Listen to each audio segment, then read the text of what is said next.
உங்களுக்கு புரியுற மாதிரி ஒரு சின்ன எக்ஸாம்பிள் சொல்றேன். ரீசெண்டா ஆக்டர் சூர்யாவுடைய இன்டர்வியூ வைரலா போச்சு. அதாவது ஒரு ஆணுக்கு என்னெல்லாம் கிடைத்ததோ அதெல்லாம் ஒரு பெண்ணுக்கும் கிடைக்கப்பட வேண்டியது. சோ எனக்கு கிடைத்த எல்லாம் என் மனைவிக்கும் கிடைக்க பெறணும் என்பதுதான் அந்த வீடியோ. பார்க்காதவங்க முழுசா பாருங்க. எல்லா பெண்களாலும் பாராட்டப்பட்ட ஒரு வீடியோ.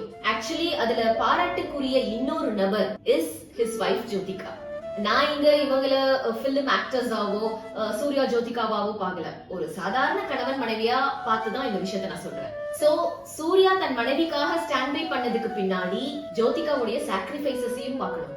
இப்ப உடனே எல்லாரும் ஒரு கேள்வி கேட்பீங்க, அப்ப பெண்கள் எல்லாம் தியாகம் செய்வதற்காகவே பிறந்தவர்களான்னு, நாங்க காலம் பூரா தியாகம் செய்துட்டே இருக்கணுமான்னு? No. Here Jyotika invested herself towards his husband and his family. Hence now she deserves to enjoy the profit. Not only Jyotika, all women who invested herself towards her family deserves to get this privilege.